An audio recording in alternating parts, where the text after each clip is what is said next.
Welcome back. Module 7. We're going to do kind of a continuation of the stock theme that we focused on in Module 6. You'll notice you didn't have a quiz after Module 6. There's a reason for that. That was the first half of the quiz. Second half is going on right now. And we're going to start off with definitions, okay? Module 6, we focused on the various net present values that you could compute by doing the calculations of dividends and selling a stock. We're going to continue with this dividend theme even before we hit the slides. I've learned my lesson because I always want to dive into the dividends like after we've done one slide. This time I'll just get it out of the way.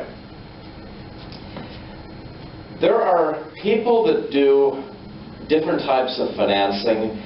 We're familiar with the conventional form of financing. The most common way that companies finance themselves is by going to a bank and getting a line of credit, where the bank just has an open, either a revolver or a line of credit, oftentimes for 1 to 3 years available to them. But there are some companies that say, I need the cash immediately and I don't want to go through a conventional bank.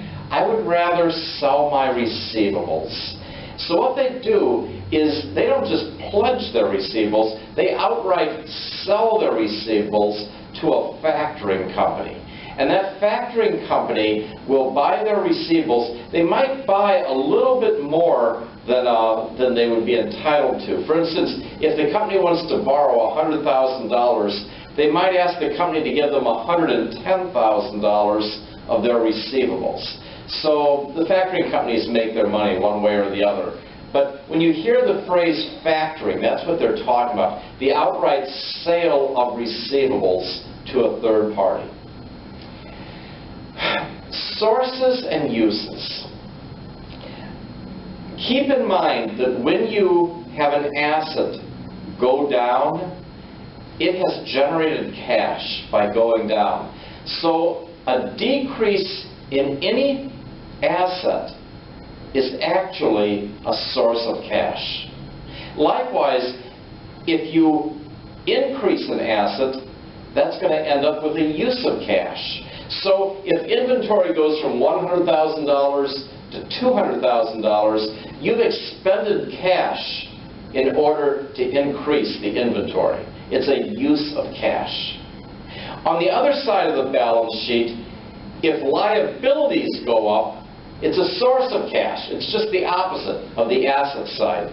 If long-term debt goes from $50 to $500, you've got cash because you borrowed more money. So, rule of thumb, and keep this in mind, if you have assets go up, use of cash. If you have liabilities go up, it's a source of cash.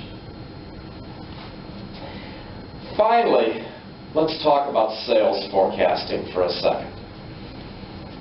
Many people will do cash budgets on a daily basis, or a weekly basis, or a monthly basis, or an annual basis. I mean, there's no correct time period. It's all over the board.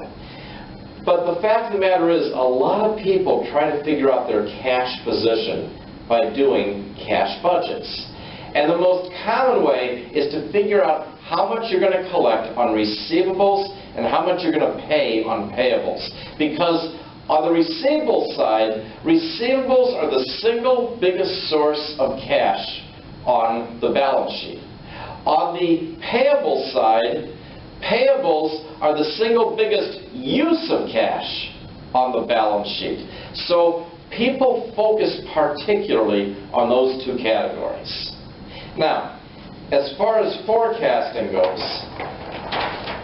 if a company has $200 of sales in January, $400 of sales in February, and $600 of sales in March, and they know from history that they tend to collect 50% of their cash sales in the very first month of sales. So in other words, The current month of the sale, they collect 50% of the sales money that's owed them. The second month, they collect 30%, and the third month, they collect 20%. There's no write-offs. They collect 100% of each sale over the course of 3 months. Now, some of those sales might initially be accounts receivable, but the accounts receivable get converted to cash based on this formula. You can actually say that in the month of March, they would expect to collect the following. They'd expect to collect 50% of their current month sales. Well, we're looking at March. The current March sales are $600. They're going to collect one half of that. So they're going to collect $300 in the month of March. In the second month, they'll collect 30%. Well, looking back, the second month is actually February. We're working backwards. So 30% of $400 would be $120. And then in the third month, they collect 20. Well, looking back, 1, 2, 3, the third month is January. If they collect 20% of $200, they're going to be collecting $40 in March from their January sales. If you add all this together, they would collect $460 in the month of March. That is how cash budgeting works. Now, I've spoken so long that I probably have frozen the PowerPoint, but let's see if we're lucky.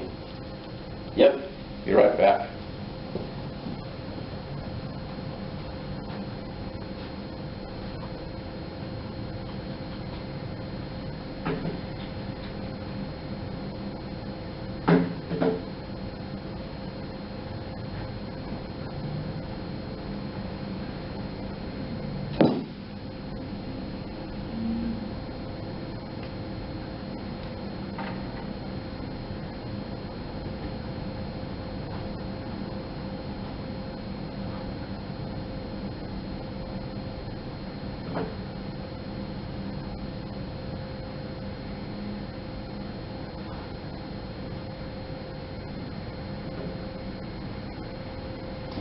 Okay, our slideshow is totally frozen. The only thing that I was going to point out to everyone in the slideshow was the definition of net working capital. And I can do that verbally as opposed to showing you the slides. So this will be simple. Over and over again during the course of your readings during this class, you've come across the phrase net working capital. I just want to underscore what that means so that it's fresh in everyone's mind. When we talk about net working capital, it's nothing other than current assets minus current liabilities. So when we look at net working capital, we're trying to see whether or not the short-term money that's due within 1 year's time, the current assets, the cash, accounts receivable, inventory, if those are going to be able to cover your current liabilities. Usually the current liabilities are accounts payable, the current portion of long-term debt, basically debts that are due within 12 months. If the assets that are collectible within 12 months exceed the liabilities that are due to be paid within 12 months, then your company's considered liquid and you've got a good net working capital position. See, we didn't need the slide for that. That is the thrust of the short-term debt chapter, especially the definitions that we just discussed. And hopefully if you do get a quiz this week, the combination of what you learned in the last module on stocks and dividends and what you learned in this module on short-term debt should prepare you quite well for the quiz. Take care.